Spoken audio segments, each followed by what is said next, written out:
Hello, welcome back to the Hertha Save. It's episode 30 and today we're going to look into our crystal ball. That's right, we're going to look into the future.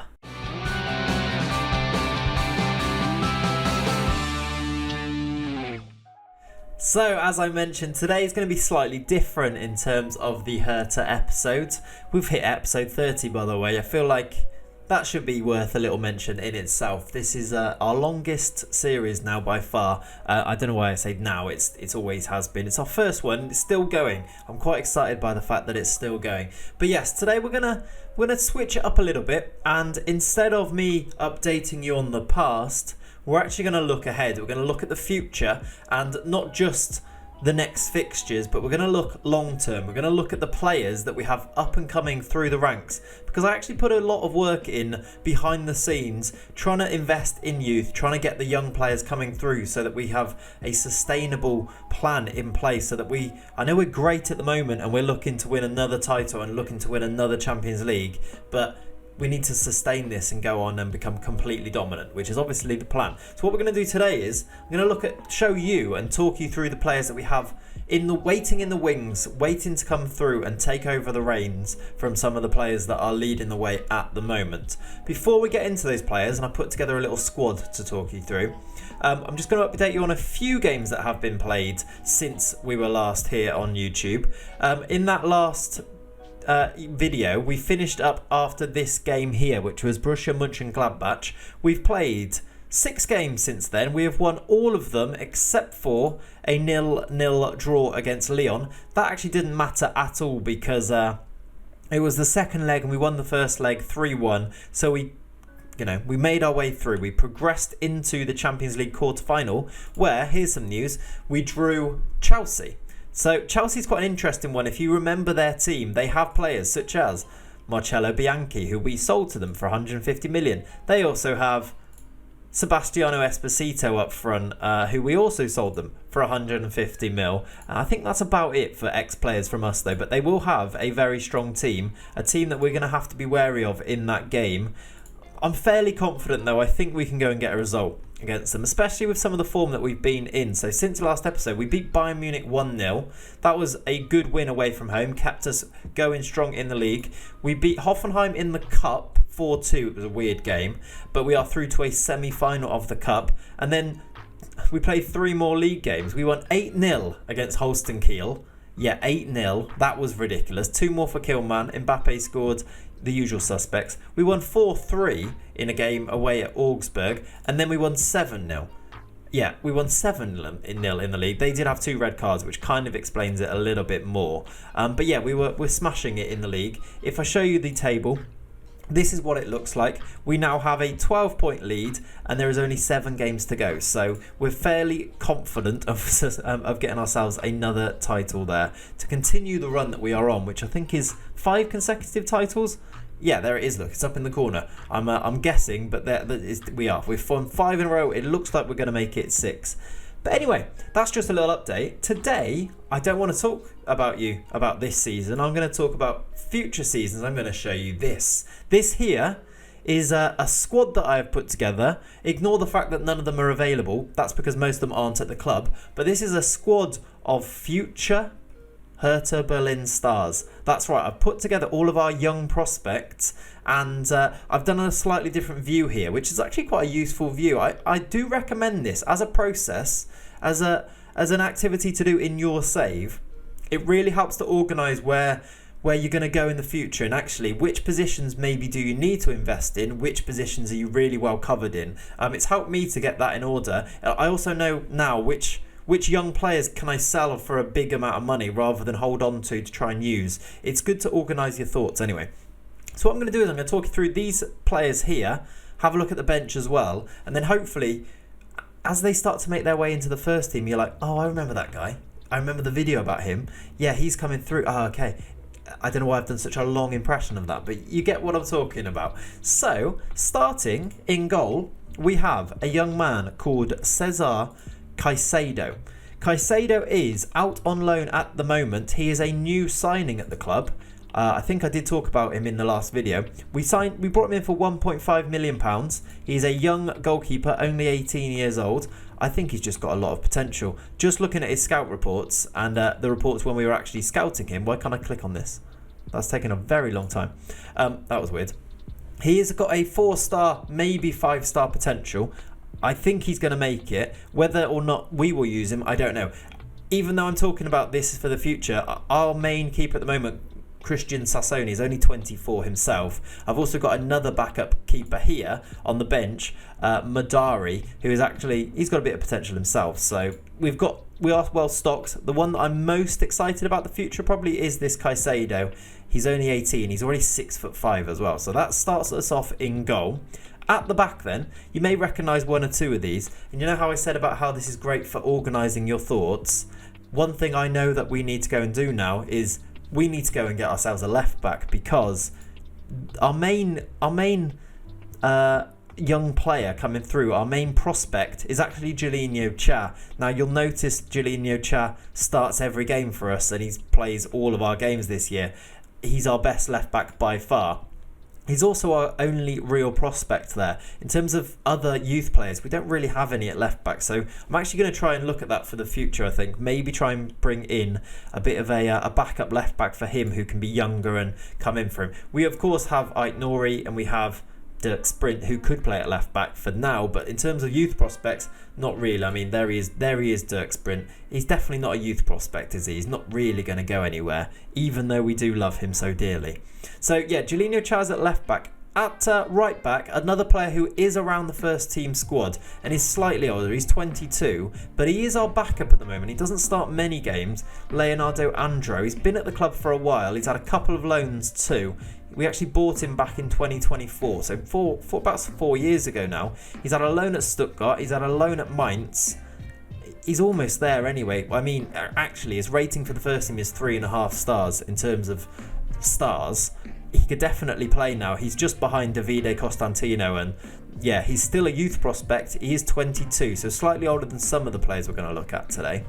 And then at centre back, we've got three really. We've got Paul Schuppen, this is our first really young player then. He's 16, he's a product of our youth academy. We brought him in the last year's youth intake. So he's 16, turning 17 this September. So he's turning 17, which means he'll be able to play first team football then. He's already got a 1.5 star rating for the first team. I think this guy's going to make it. At 16, to have these physicals, to have 16 teamwork, 18 work rate, his marking's 13, tackling 13. Heading he does need to work on, but he is 6 foot, so that should improve. Also his jumping reach.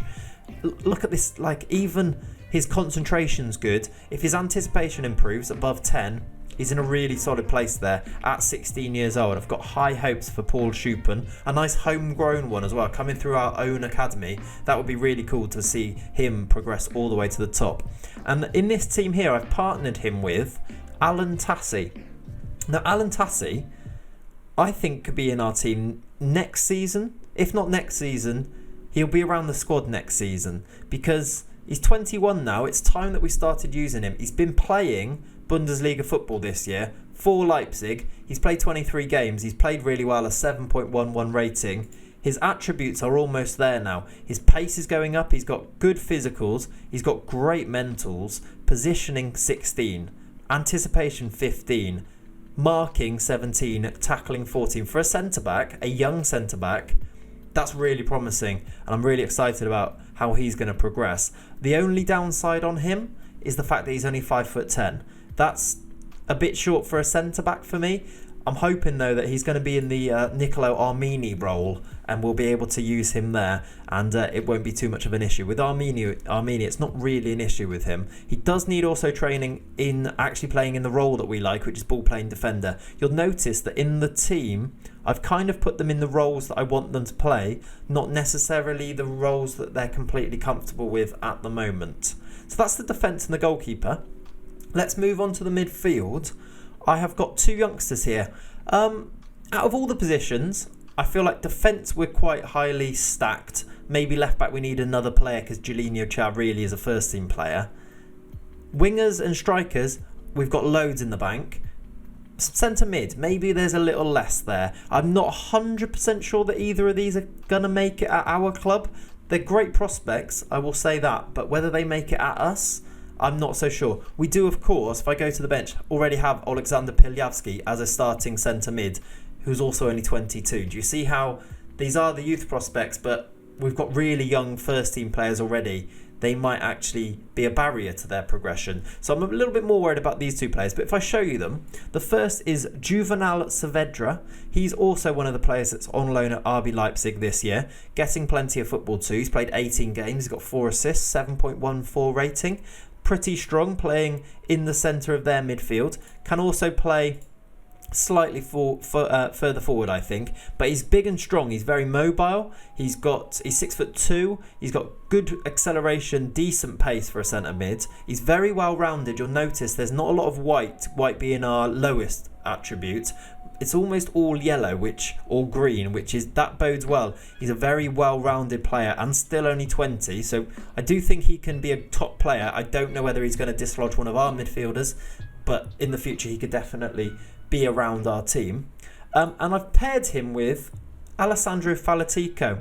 Falatico really is not a centre mid, but I've put him in centre mid because he was the only other real one that we would play as a central midfielder, and we don't really play with a cam. This guy's definitely an advanced playmaker or a cam in here.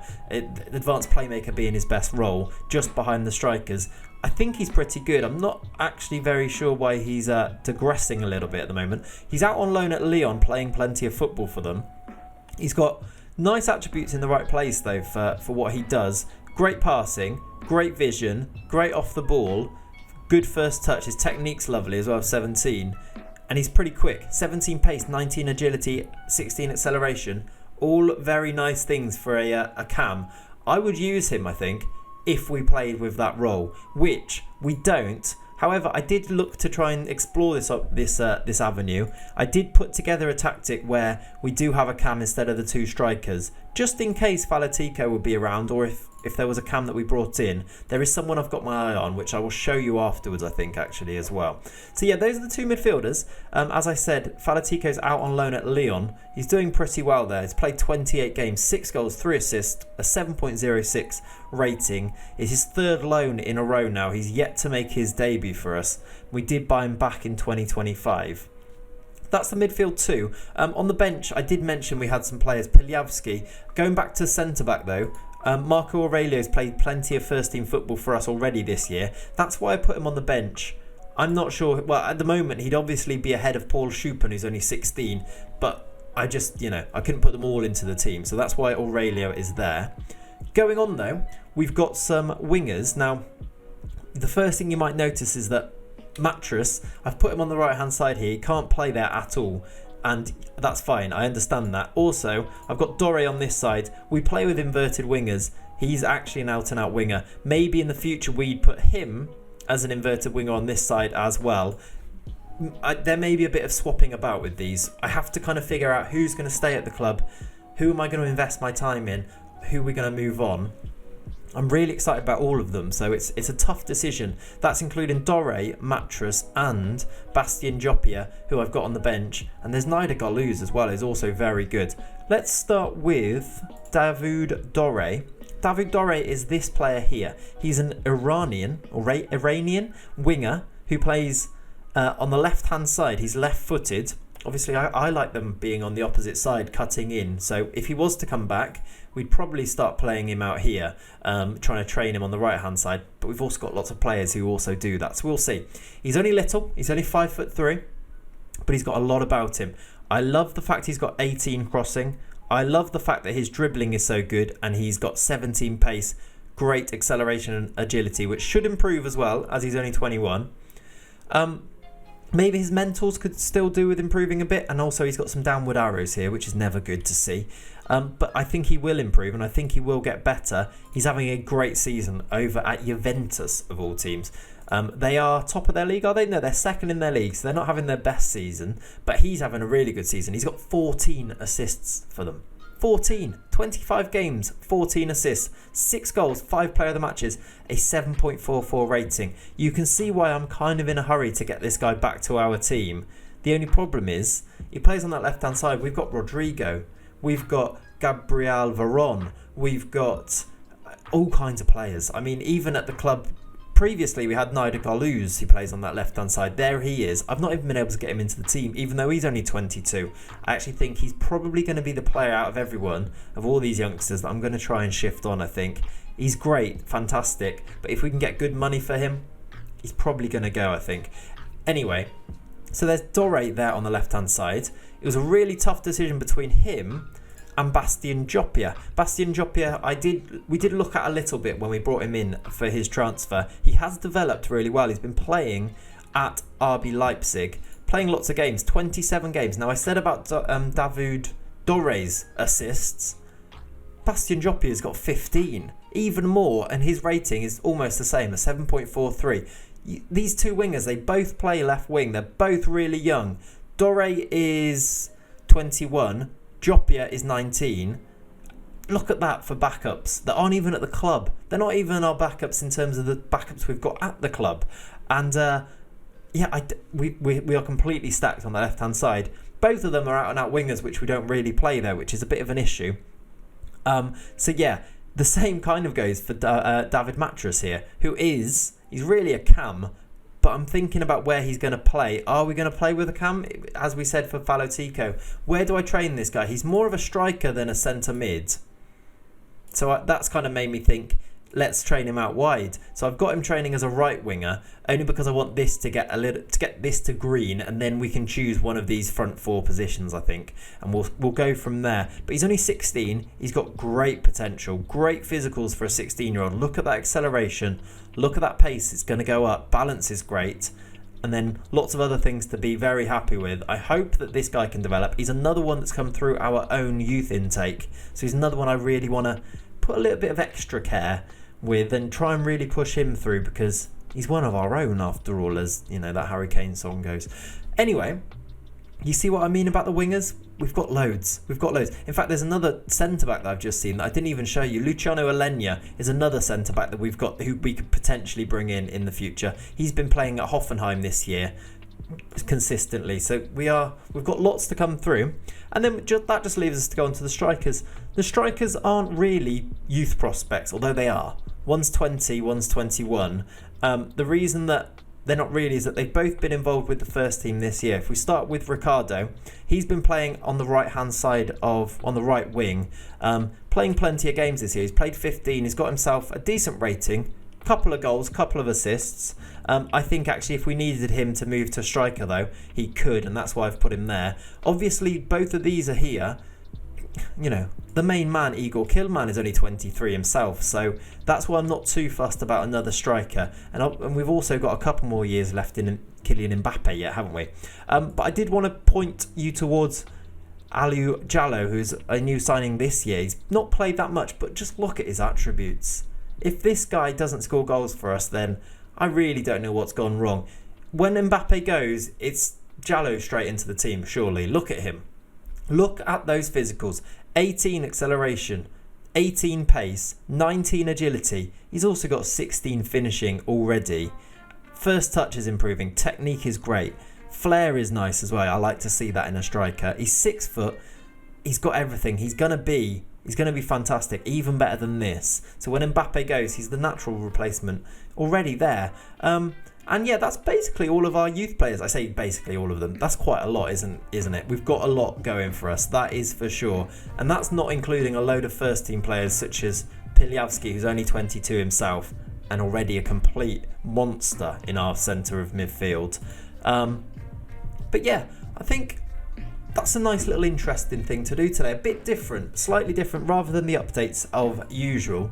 Just trying to get into this save a little bit deeper for you so that you can really get into it. If you do want to get into it even more and ask questions and have that live back and forth, feel free to jump into a Twitch stream. I stream, as I have said before, on a Monday, a Friday and a Sunday. 7 PM on a Monday and a Friday. 12 midday on a Sunday.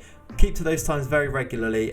So yeah, you can expect me to be live at those times. So if you did want to get into this save a little bit more, rather than just, it's slightly more detached on YouTube, isn't it? If you want that live back and forth, jump into a Twitch stream, drop a follow, and ask me some questions on there. I'm very accommodating to questions. I love to talk about this save. I'm very passionate about it, so please jump on over. Let's do it. But yeah, I'll leave it at that for today, I think. The next episode will probably be at the end of the season, as we finish this off and we find out whether we're going to win this Champions League, whether we're going to win this league, which we should, and whether we're going to win this League Cup again. So yeah, thank you very much for watching, sticking with that one, learning about our youth players, looking into the future. Make sure you like the video, subscribe to the channel, and turn the bell on for notifications. Leave me some comments. Who are you most excited about? Actually, do this. I would love to see, out of all of those players, I'll put them on the screen now, who are you most excited about seeing develop here? Do you think that Paul Schuppen looks great as a youngster at centre-back? Do you think Alan Tassie's got it? For example, let me know. I want to know, who do you think is the best... Who is the best youth prospect that we have here? Who is going to hit the big time and become the best? And you can't all say Eagle Killman. Actually, you can. If you think Eagle Killman, you can put him in the comments as well. But yeah, thank you very much for watching. I'll be back very soon. See you later. Bye.